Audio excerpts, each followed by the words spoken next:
Um, I just, again, it's all old technology now, right? Hey, do you guys have any, remapped computers for a 40 plus year old BMW lying around? No? Oh, that's weird. How did these become 40-year-old cars? How did any of these become 40-year-old? Yeah, it's there's two parts to this, and we should talk about this because we haven't talked about it in a while. Full disclosure, Reed and I have talked about this, but it's been a minute. Like all the cars we like are properly old now, even though we don't think they're properly old. What does that mean? Right? Well, we're talking about Reed 633. What year is that thing? 83, 84, 84. 84, right? That That's a is a 42-year-old car. 40. Thank you for doing the math. I figure between us, one Yeah. of us can do it. Um,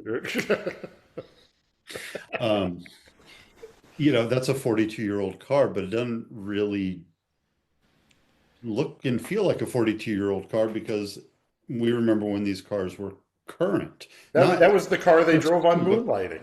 I well, mean, not just on moonlighting, but 1 year newer or whatever. But yeah, I mean a bit newer, but not, I think we've talked about this before. My 530 is now a 24-year-old car. well, How the mystery car that I'm not going to release today is um, it's a 25? 25-year-old car. I know that because it just meets the cutoff for antique plates here in Virginia, and no emissions, what have you. And in my head, A, it's a contemporary car. B, I'm looking at it as a partial daily driver, but it's in that sweet spot. Right, In my head, right. you know, we had a similar. I've had a couple of similar cars to this one that I'm getting, right? In my head, it's still a newish car. Never mind, it's the same age as my older daughter who lives in New Jersey and works for a living. You know, Right, right. Well, right. And I live in a place where the weather can kill you. Mm. Case in point, we came out of Mark and Sherry's house last night and it was -4. And yes, we were driving the Subaru, but I didn't know Subaru seats could get that hard when it's -4 out. The coffee we left in the car was frozen rock solid. Wasn't even slushy. It was rock solid. So if you don't have a car that can get you home, non-zero chance you could die. And yet my daily driver, such as I go out, is a 24-year-old 5 Series, which to your point and to the point we've made before is I feel like that's not an old car, except guess what? Well, and the carry on from that is when we were young car enthusiasts in the mid late 1980s, right? When we were coming up, we started driving, what have you. A 40-year-old car in 1987 was a 1947. It was just post-war, right? Yeah, And yeah. a lot of those cars, well, by the late 40s, they were starting to have new designs, but mid 40s, like coming straight out of World War II. Oh We can't even say the war anymore, right? Because the yeah. young Which one? don't know which war that Right, is, right, right. right?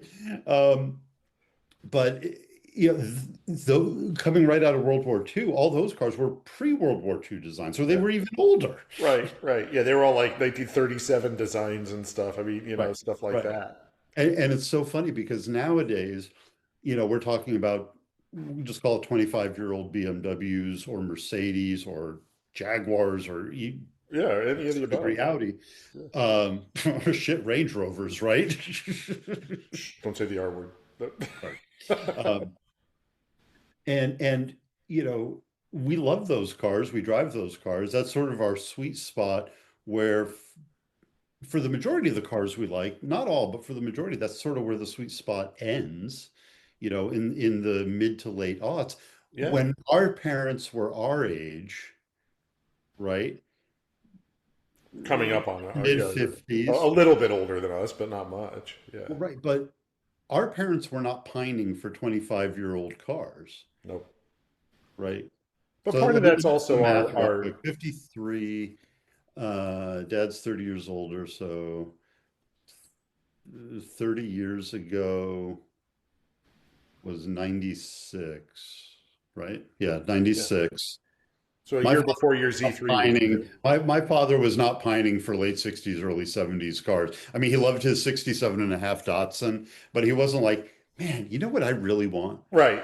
And a 71 Rambler. And he didn't buy it as a daily driver. Right. Sure didn't buy it as a daily driver. But a Right. part of it is, I mean, they're better cars than those were. I mean, the 70s was Absolutely. bad for just about everybody in one way or another. I mean, yes, there were some better cars, some worse cars, but it would be like that would be like your dad daily driving your old Bavaria, Right.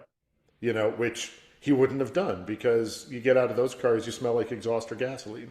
I Right. mean, things like that. I mean, the technology of the early aughts cars or the late 90s or mid late 90s cars or even late 80s cars with fuel injection and all that made them just at a high level better cars. And they don't cross that line that sort of happened somewhere in the late aughts or early teens or whatever, where just everything is a computer screen and when these things fail and you don't have a warranty, either you're throwing the car away or you're taking out a second mortgage on your house to fix it.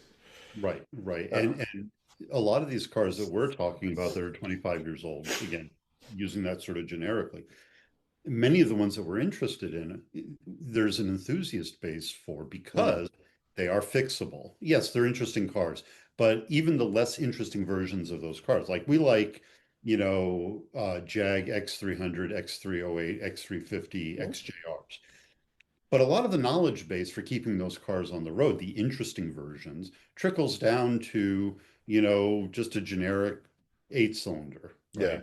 Or, E39 M5s, 540, 530 Sports, like that knowledge trickles down to keeping a 525 automatic wagon on the road. Mm, Whereas nowadays, cars that are even interesting cars today, um, that are sold today, I don't know that that technology in 15, 20 years is going to exist to keep those cars on the road. yeah. Conversation I had with my buddy Mark a few months ago, who knows? Um, he's got a 2018 X5, nice car.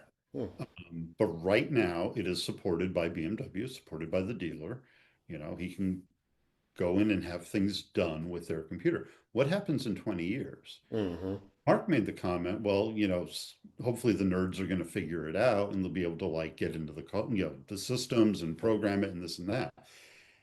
And subsequently, I thought, yeah, but nobody's going to care. Like Yeah. nobody's going to care about in 20 years, nobody's going to care about keeping a 2018 X5 on the road. Nobody. The cars are just, It'll be a disposable car. it's a disposable car. I mean, this is, so we bought the 2025 Mercedes wagon, and everything is a screen in that car. I mean, it's everything.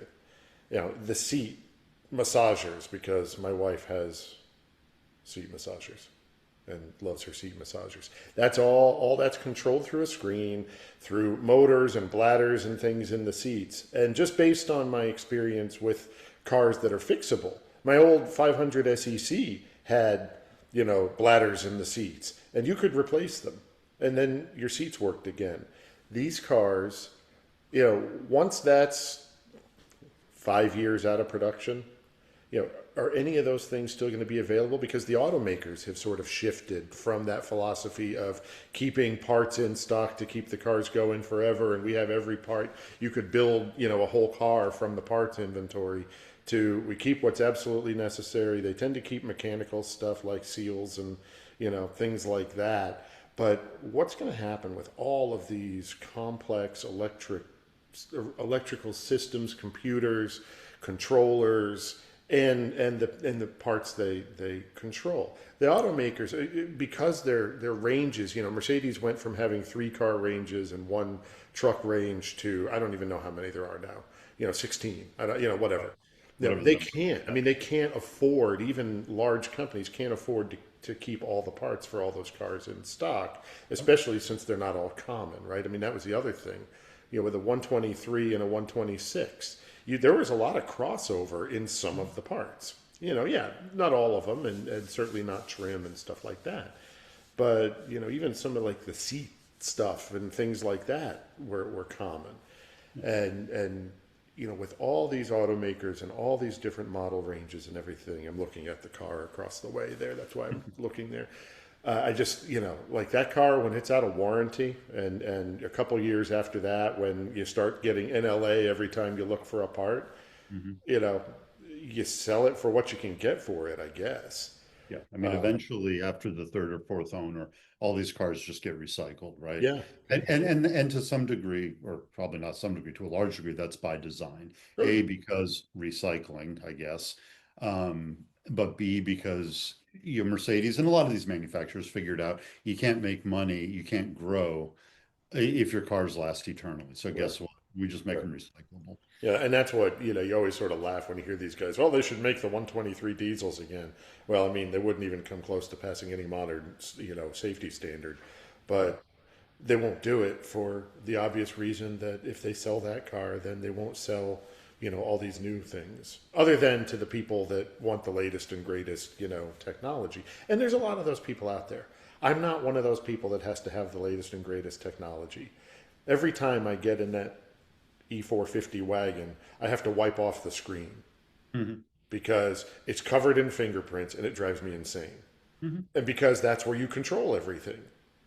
That's my aesthetic, OCD. It's like I've got to clean it. I don't want to get it every time I get in a car. I have to clean a screen.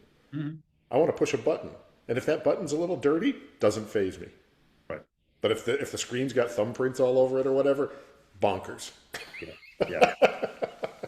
But so that, yeah, I I mean, that think. sweet spot thing is sort of it's an interesting thing because, and again, 25-year-old cars, love them.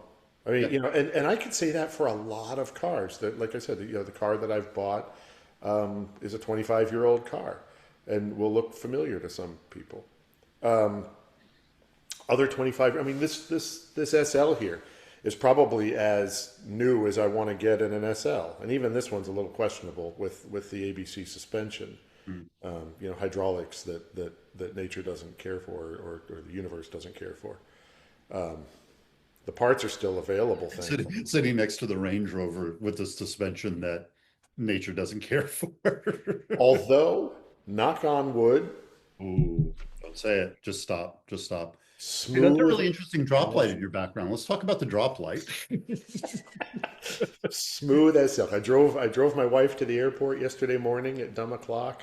Took that car. Just such a sweet driver, such a sweet driver, and no warning lights in that hour. So, oh, I'm I'm not, I'm I'm I'm not tempting listening. I'm not listening. I'm tempting the gods. It's funny because on the table behind my desk here that has the computer on it, I'm looking at the Range Rover 2002-2005 model year workshop manual. Yeah, yeah, That's yeah, my bedtime reading. yeah. I was going to say, rivaling in breadth only the Encyclopedia Britannica. But here's the thing: I'm not afraid to tackle things in that car or to have them tackled because again, they're known. I mean, the people that specialize in them because they have a fan base, and as my relatively new mechanic, has said, the reason he's in business is because people are actually absolutely fanatical about loving their silly old Range Rovers, and I'm falling into that trap because I really like this car, and yeah, they fail in interesting and sometimes spectacular ways.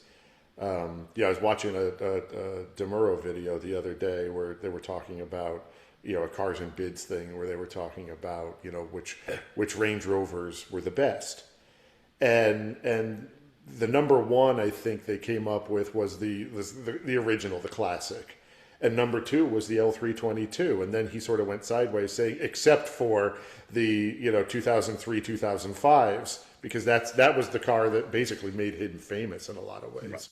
right. And he's like, yeah, he goes, whenever those are on the site, he goes, I cringe a little bit. I'm half tempted to submit this one just to see what he would put in his Doug notes, you Right, know. right. But yeah, I want to go look and see what they've done in the past. But honestly, it's all known stuff. And a Yeah. lot of it I'm not afraid to do myself. You know, the console was all janky and nasty. And so I found a replacement piece, but it came unfinished.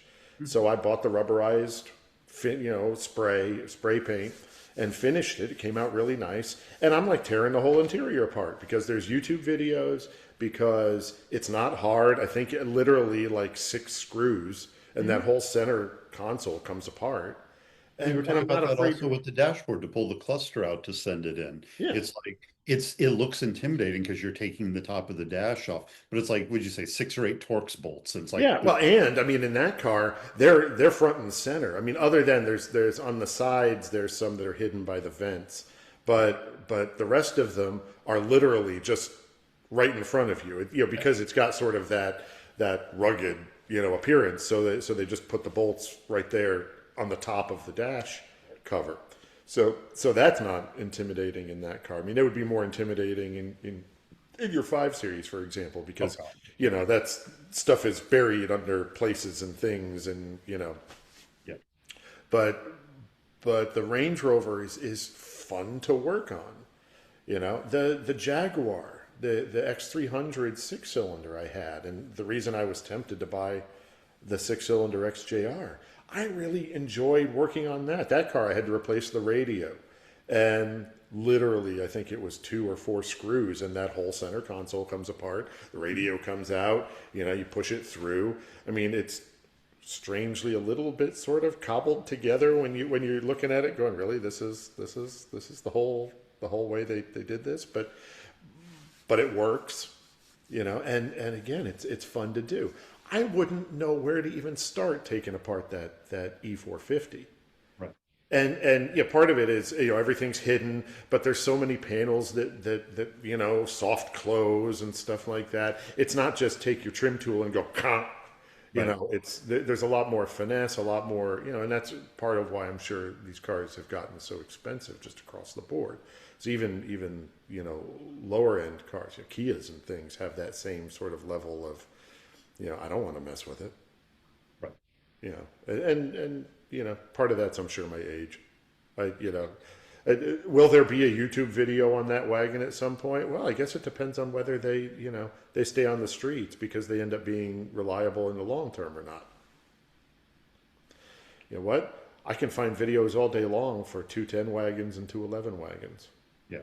Yeah. Well, I mean, I think ultimately the answer is that E450 is a disposable car because with the hybrid system and all that, that somebody will figure out how to take that engine minus Oh. all the other stuff and cram it in a 190E. Yeah, But the rest of it will wind up in a in a scrap recycling in beach a Coke can. in southern India, right? Yeah, Where yeah. where things go to get recycled. I mean, that's the sad reality of it. Yeah, no, I think that's largely true, and it's kind of a shame.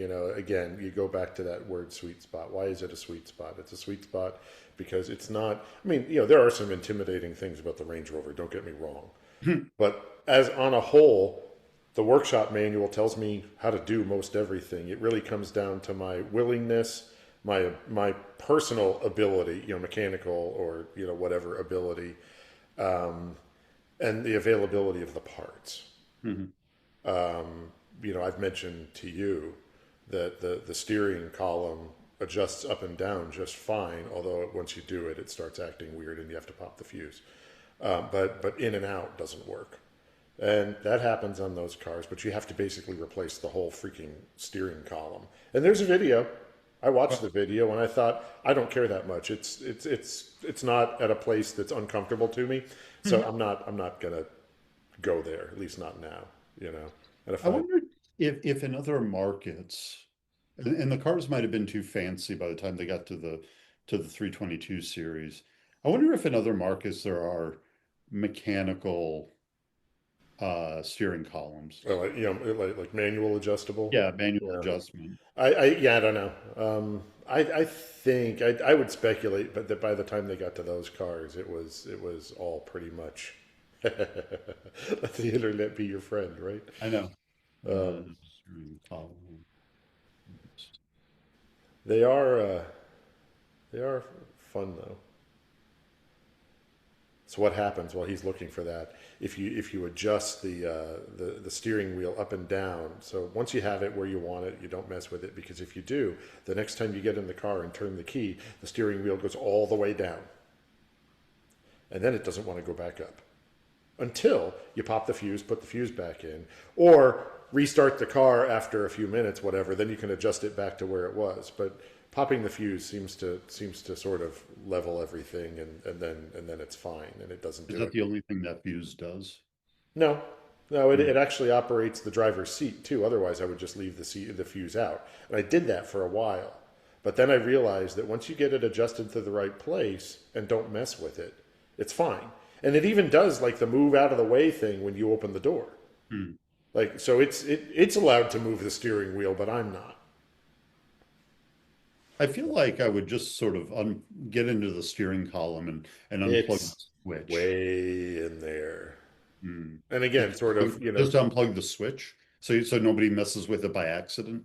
yeah. So you know how those switches can have sort of long wiring looms on them that go into the recesses of. I mean, I guess you could cut the wires, but I don't know what else the switch might be connected to that I would would have cut the offend. wires. I mean, that seems sort Cutting of wires on extreme. your late model British car. What a good idea. Exactly. Hence why I'm okay with adjusting the steering wheel to where I want it. Nobody else drives the thing. So, anyway. But it really is a pleasure to drive. Trust me. Right, right. I'm not 70% even trying of to the time, sell it. 70% of the time, the car works 100% of the time. But yeah, but that's that zone. I mean, I think for me, starting in the late '80s or even the mid '80s with some of the E28, 123, 126 type cars, that's my sweet spot through about 2006. Yeah, yeah, with a few exceptions for Sure. cars that were designed and built starting in oh 04, oh 05, oh 06 through maybe, 10, 11, 12, right? Yeah. Like they made 322s through 2012. They made X350s through I think the same. Yeah. And but all those cars were previous generation technology, Yeah. right? Like buying a 2015 something that was designed in the late '09, 2010. Probably not as good a bet. I mean, I would still buy a high mileage Mercedes E320 CDI, with the inline six diesel. Mm-hmm. '05 or '06, those are the only years for that car here in the States. It's such a good car. Hmm. And, the styling is a little dated. So is the styling on this SL. I mean, they have the round headlights and stuff. That's sort of, an old school or an old look for Mercedes cars. I like it. And behind the wheel of that car is a nice place to be. Hmm. And you can get the equipment you want. And if you want to upgrade the stereo to CarPlay or whatever, there are aftermarket solutions that fit in there and look more or less factory. You know, they say they're plug and play. I haven't tried to install one. So, I mean, that was one of the cars I thought about buying. And really, what kept me from really pursuing them right now is I've had a few of them. And I Hmm. wanted to get something that was on my bucket list that I hadn't had before. And, or at least not in that iteration. Not in that form factor. Yeah. Yeah. And so, but I would go back to that well in a heartbeat if I Mhm. needed or wanted. Well, a 211 is on my short list for whatever comes after the 530. Yeah. Right, there's a handful of cars. I wouldn't call it bucket list. It's, what's the next reasonable daily driver still from that era, right? Mm, mhm. The E39, X350, 211, even 210s now, the E-Class before the 211, they feel a little old They compared do. And yeah, finding one that, as a daily, and where I live, they rust. well, I was So going to say, finding it'd one be, that's it'd be a not rusty. shame. Yeah. Um, but that whole era of car. And not surprisingly, my sweet spot is the same as yours. My E30 is a 40-year-old car, Mm. a 50-year-old No, it's a 40-year-old Or car. 40. 40-year-old car. And most of the time, other than the fact it's fairly worn out, it still drives like a relatively modern car, right? It's got fuel injection, it's got power brakes, it doesn't have ABS, but it's an old car. But like it does modern car things well enough to drive around town. Sure. Um, whereas, at the time, my 50-year-old BMW didn't, right? There's a big jump between, I mean, give or take 10 years, but 72 to 82, 75 to 85, like there's a bigger jump there. Well, yeah, I was just thinking as you were talking. So I still have the 94 Mazda Miata. And, my first car that I've shared before was a 77 Alpha Spider. And when I started driving, it was 87. So that car was 10 years old. And to me, at that time, it seemed like an old car. Mhm. And admittedly, I mean, Alpha Spiders were already 10 years old or 11 years old when that car was new. So, I mean, the body or the style was already, you know, had been around for a long time. But, but that Alpha felt like an old car in 1987 and certainly hasn't improved with age from that standpoint. I get in the Mazda. It's got a digital display. It's got electronic ignition. It fires right up. Right now, it has a little issue that I'm trying to sort with whitish bluish smoke. That I put a new PCV valve in it last night. We'll see how that Yeah. plays. That's the optimistic solution, but the old valve seemed to do what it was supposed to. So I don't know how optimistic I still am. Yeah. But Well, we'll see. But but that's a mechanical issue. but I digress. Yes, But but I but get in that the car. point being, like, that is a solvable mechanical issue. That is not an engine control module from however many years ago or too modern that doesn't exist anymore. Right. But the point that I was trying to make is I get in that car now and fire it up, whatever, and it's 31 years old Mhm. and it still feels contemporary. Part of that is I'm old.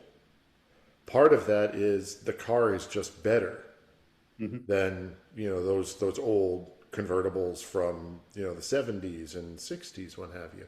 And it's very interesting to me, just that perspective that Yeah. you know an NA Miata, and to younger people, I'm sure it's an old car, All right. because and of course with all the stigmas that attach, although they still make a Miata, right? So if you say Miata to anybody that knows anything about cars, whether they're 10 years old or 80 years old, they at least have in their mind a picture of a two-seat sports car. You say Alfa Romeo, and half the people go, "What's that?" But that's a different issue. Although I will tell you, going back to the Miata thing, I work with a person, and some of you out there know my day job is working in the automotive advertising world.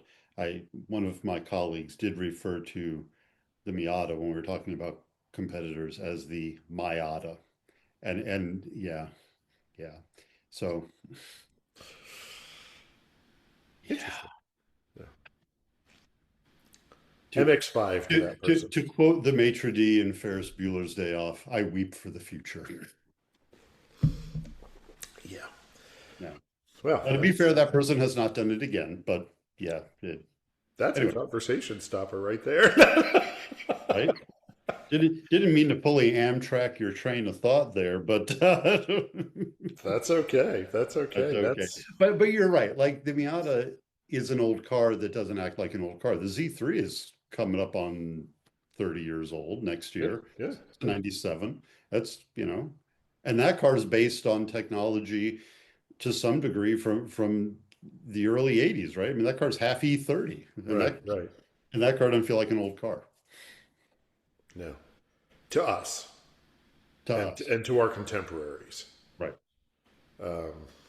But show me the roster of 2026 cars available right now, and how many of those am I gonna 30 years from now, if I were still Assuming something. if I were still in a position to say anything, what would I be sort of nostalgic or interested in having from right now? And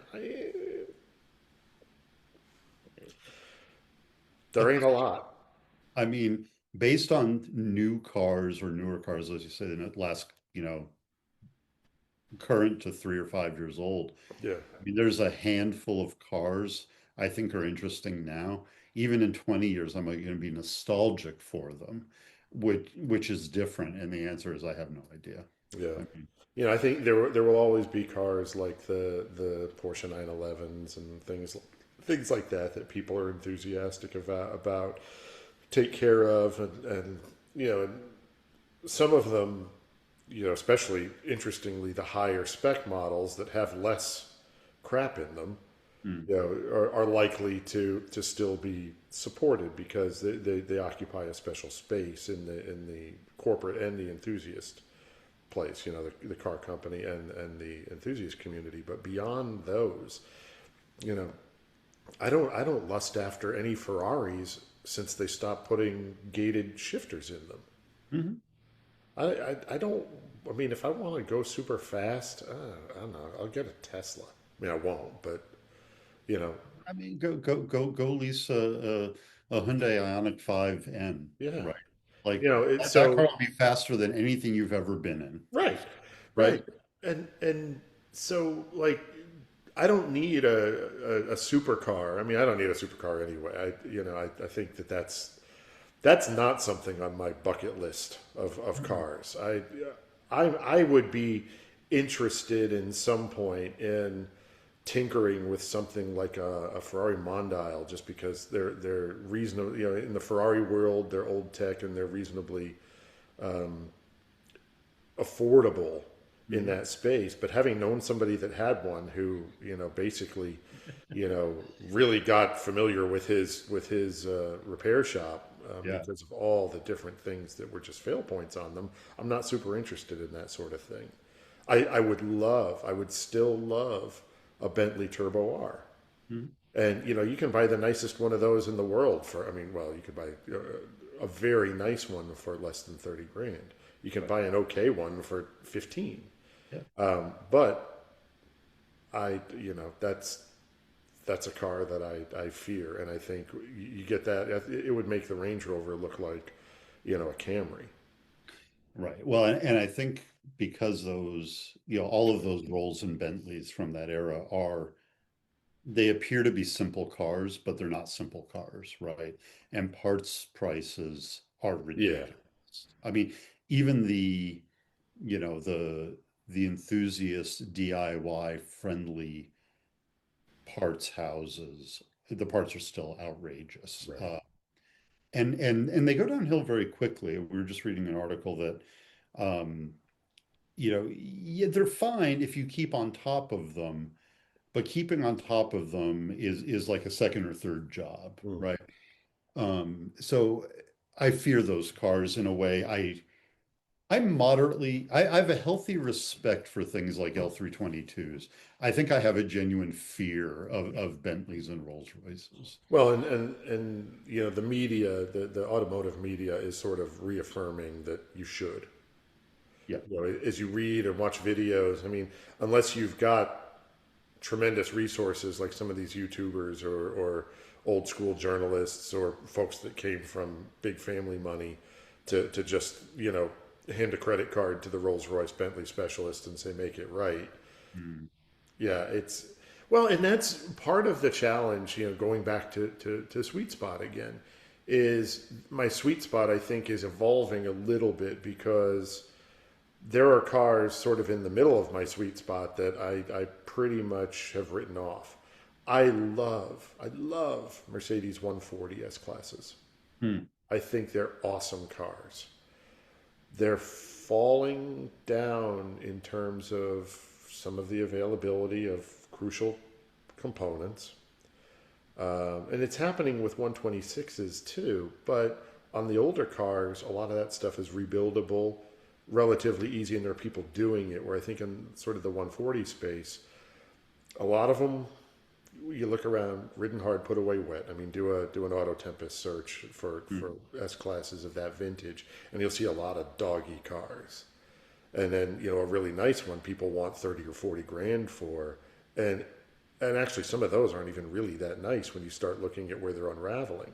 And so even though that's sort of it's sort of to your earlier point, like on the 210 Mercedes, those are rapidly becoming very old cars. You know, Yeah. it's 30 something years old. A Miata from 1994 is a simple creature. Hmm. A Mercedes S500 or S600 from 1994 is Not not. so simple. Not so You know, simple. now put that up against a Bentley Turbo R. Maybe I lean Mercedes 600 just because Mercedes. I'm more comfortable in Mercedes space, if nothing else. Right. Well, I think there's less propensity for that Mercedes to break in catastrophic ways. And we're talking the far end of the spectrum, right? We're not Sure, talking like Camry versus Rolls-Royce. It's like at that very far end of the spectrum, like the S-Class is here and the British car is here. sure. Um, uh, But I mean, of all those cars, give me a Jag X300 right. because it's still more hands-on friendly. They had seat heaters, but they didn't have all those switches with the bladders and stuff, and they didn't have hydropneumatic suspensions and all that like the Rolls and the Mercedes, the high-end 140 Mercedes had, and things like that. All those systems are expensive and Mhm. they break. They age out. They have seals in them that go bad. The lines rust. I mean, just whatever happens. Mhm. And in the Rolls and Bentley, it's all tied into the brake system. Right. And so ooh, double bad situation when that craps itself. Yep. Uh, I think you're right to have written those cars off. Um, it irritates me because I'll still search for them and think, damn, that's a nice car, yeah, and think, no, no, it's no, not. no, It's no. not. It The is. nicest It's a very thing, nice car, it's but not. not to See, own. right. See, that's the siren song, right? Like this is a beautiful car to own. It's not. You think it No, is, but it it's a great car for you to own. right, right. And you meaning the viewers out there, whoever's watching this, not me, you, or you, but the proverbial you. Right. Well, and you see these YouTubers that buy janky old cars from that era and take them to the shop and get $20,000 repair bills. I don't want to be that guy. Right. Our YouTube channel isn't going to pay for that. I can't afford to be that guy, and frankly, I don't want the hassle. Like I like tinkering. I don't mind taking my cars to the shop periodically. I mean, my wife pointed out the other day that I sold my most reliable vehicle Yeah. in favor of keeping the Range Rover. Stellar move. Which one do I like driving more? All day long, this one. Right. I mean, the reason I sold the Tacoma was it sat outside my house doing nothing. Mhm. Just eating up insurance money and money I could spend on repairing the Range Rover. Right. I So, think I think I think that's a solid enthusiast move, though. Selling your reliable Japanese car to fund repairs on your Ranger. I like to think so. That's a that's a life lesson right there. I don't know if it's a good life lesson, but it's a life lesson. I believe the term is cautionary tale, but anyway. Whatever. We quibble over terms, but perhaps. Um, But yeah, my definition of sweet spot has also evolved a bit in that with technology and the internet and resto modding and the availability of just more things, I think in my head that some of the older cars that may have fallen out of our sweet spot uh, could be back on the sweet spot, right? like what do you mean? So, for example, we were talking about, 70s BMWs that you get out of smelling like gas and or exhaust, right? Fuel injection can fix that, Yeah, whether it's later BMW fuel injection or standalone or whatever. One of the things on my E30, even though it is a full Euro car, it has a catalytic. And of all the federalization stuff that I removed from that car, door bars, marker lights, plugs that didn't do anything, I kept the catalytic. You know why? I hate smelling like car exhaust.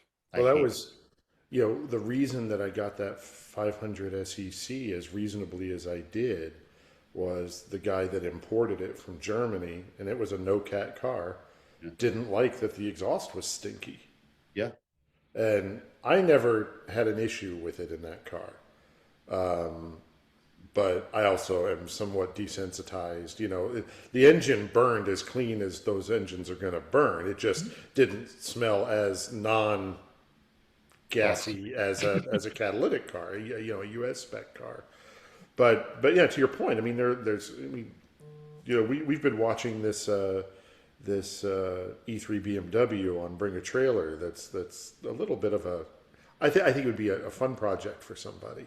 Right. But it's Well, got that and it manifold. will be, right? Like it's actually selling for some money No, I now. saw that. I saw that. Because for the first 4 days, it had literally zero bids. And it's like, and I told my wife about it. I said, I'm going to throw $300 at it. She's like, where is it? I'm like, somewhere in New York. She's like, so this is like 1,500 or 2 grand by the time you get it home. I'm like, I mean, nominally. Yeah, yeah.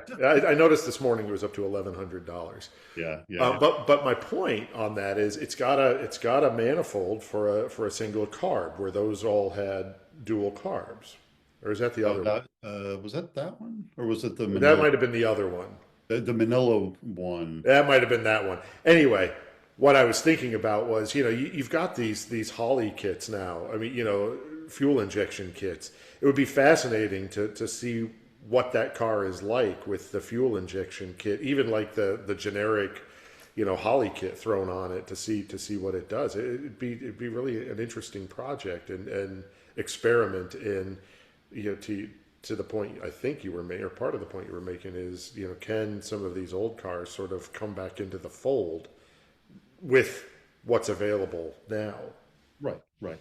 And the Reader's Digest version for the folks at home, the BMW, the old BMW M30 Big Sixes in other markets, specifically Europe, you could get a four-barrel manifold. It was some goofy Solex four-barrel you don't want, but with a little bit of finessing, you can put a Carter or a Holly or an Edelbrock carburetor on it. Well, Yeah. from there, Reed's point is you can take the next step to it's I think Holly's system is called the Sniper, and it's a standalone fuel injection system. So that engine with the mechanical distributor and ignition system, but the fuel injection could be really interesting. And a lot of that's less intimidating than, mega squirt systems were 20 years ago. Right. A lot of it is, again, there's a good knowledge base. People have done it to all kinds of different cars, and I mean, you take that E3, you put fuel injection on it, you put modern brakes on it. It's going to come down to, are you working with a good base motor, and you upgrade the suspension and all that, and then it's going to come down to being a cosmetic project. Right. Are the bones good? And do you want to do what you need to do to make it a car that you want to spend time in? It's still going to drive like an old car because it's, the steering wheel's going to be way up here. It's going to be huge. Even if you put a small steering wheel in, it's at a weird angle. It's got a short dashboard and a low cowl and a big greenhouse and all that. It's going to make it feel like an old car in that way. But I think about Bill Arnold doing Frankenbath. I was actually reading about that when I was commenting on that one auction, and I went back to look that up, and there's a lot of ways you can make those neat cars, but they're still fundamentally old cars. Right. Right. Yeah, I mean, Frank and Bev, speaking of somebody who was there and wrenched on, is like, yeah, once you get into replacing subframes and suspension and putting ABS in it and ultimately a steering rack. I hmm mean, that's a lot more fabrication work. yeah, If you can live with the suspension that's in it, shocks and springs make a big difference. right. You're still gonna have a steering box. The brakes are fine. If they're fresh, they're fine. Those cars stop well. But yeah, no, I think that's true. And I think that sort of can translate to other cars, right? You were talking about bucket list cars. I've always loved the Jensen Interceptor Coupe, Mm. goofy car, right? Big glass bubble rear hatch, but they were really they were of the era where you had these pretty and or handsome European cars with big American V8s in them. Mhm. In the case of the Interceptor, it was like 383 or 440 Chryslers, with a torque flight behind it, right? Right. Some of them had manuals, very few of them had manuals, but most of them had a 727 torque flight behind them. And they're cruisers, but they're also like old carbureted V8s. Yeah. The suspensions weren't particularly rudimentary. They were good suspensions. But again, that's a car with modern brake technology, fuel injection. It's still a neat place to be because it's a very 60s, 70s British interior. Um, but I think you could drive that car. Well, Because, and there are guys that in the UK that sell a lot of upgrade parts for them, modernization parts. right, if you have all the money, you can spend, three, four, $500,000 on a resto mod, but I don't think you have to go that far. No, I don't think I'd go that far. But even like, again, if you wanted to upgrade brakes or engine management and stuff like that, I mean, that stuff's out there. Again, with the engine management, I mean, it's Mopar, and that's, I mean, pull up any Mopar website Yeah. and that has upgrades. There's plenty of stuff available that could make that car even more livable as a daily driver. I mean, your worst issue with it's going to get 12 miles to the gallon If you're lucky. if you're lucky. Um, But what's interesting is I don't know how the interior components are, but if you look at a lot of the engine pictures out there, what's sitting on the front of that engine? A giant Chrysler AC compressor. yeah. They have air conditioning, Yep. right? Yep. And air conditioning from those days was not bad No, on no, American Chrysler cars. AC was great. I mean, was it GM AC? I don't know, but all the American AC systems worked well. So I Yeah, mean, I I mean, think going back to the '60s, those yeah, were very cryogenic common. and fairly reliable. I mean, and again, all the parts for that stuff is still available. I mean, that's when you talk about bucket list, there's not a lot from the '60s and '70s I have a lot of interest in, but I still want an A-body GM car. Mhm. And I really kind of want the Pontiac because of the nostalgia factor since my folks had one, and I love the big chrome beak. Mhm. And again, there are those thick catalogs from whoever it is, National Parts Depot or whatever. Year Um, one. huh? Year one, I think is Yeah, the that good. that I mean that is a car you could build from the catalog Mhm. if you needed to. I don't want to buy a restoration project, but I don't need a garage queen either. I just want to bomb around in it. That might be an itch that I could scratch in a day or a week. I'm not sure.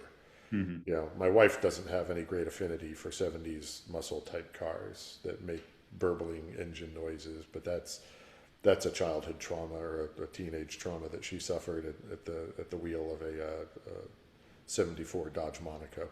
Mhm. So, I don't know that I'd ever get her past that. So that may not be an itch that I ever end up scratching, but that's a car, and again, reliable to the extent that a Chevy small block 350 is reliable. Because I'm not going to go find the hopped up GTO and pay the premium for that. I No. just I just want the 350. I Yeah. I wanted it in automatic. I wanted to have a console and air conditioning. Mhm. Maybe convertible, maybe coupe. I don't know.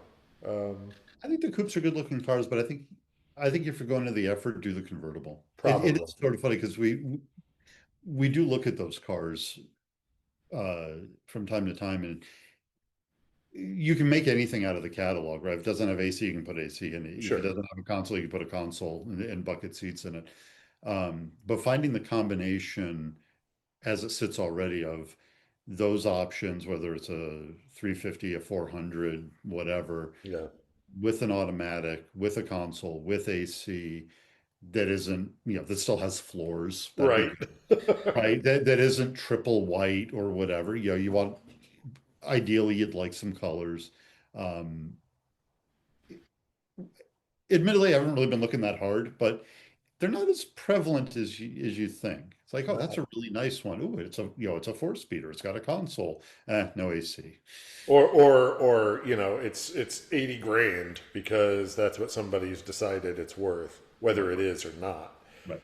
I mean, that's the other challenge is for cars of that vintage. I think that the enthusiast base is slowly diminishing, but the folks that have nice ones still, or even decent ones, still want to capitalize on what muscle cars were doing 10, 15 years ago.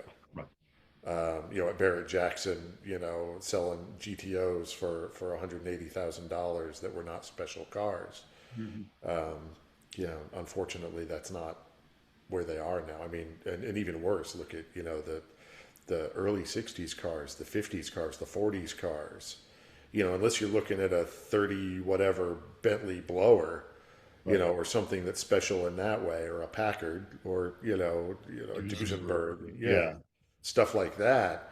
The more esoteric cars. I mean, I really like both first and second generation Continentals. Mhm. And I mean, the first ones are a little bit homely, but I think they're neat. And the second one, I think, is a very large European looking car. Right. And the prices on both of those have come down dramatically. There's still the holdouts. There's the people, oh, this car won a. I saw an ad in Hemmings in the current issue for a Mark II Continental. And it had won a show in 1990. Right. Right. Well, So a capitalize on lot that. happened in the last 36 years. Right. Even if that car sat in a garage, it aged in a different way, Right. So, Right. you know, I, I'm interested. There may be, I don't know that it's a bucket list thing, but it may be an opportunity if you like some of those cars Mhm. to get them that would have been out of reach when we were somewhat younger. Mhm. But before we age out of the ability to drive a silly old car with a three on the tree, and I mean, you're going to get out of that smelling like gasoline for any number of reasons, but it might be a fun toy for a little while. Again, I always go back to scratching itches. I have a lot of automotive itches to scratch. Should get that looked at. And with that, I I think we call it a day. think we're done. All right. All right, y'all take it easy. See you on the next one. Bum, bum, ba-dum, bum, bum, bum, bum, ba-dum, bum, bum.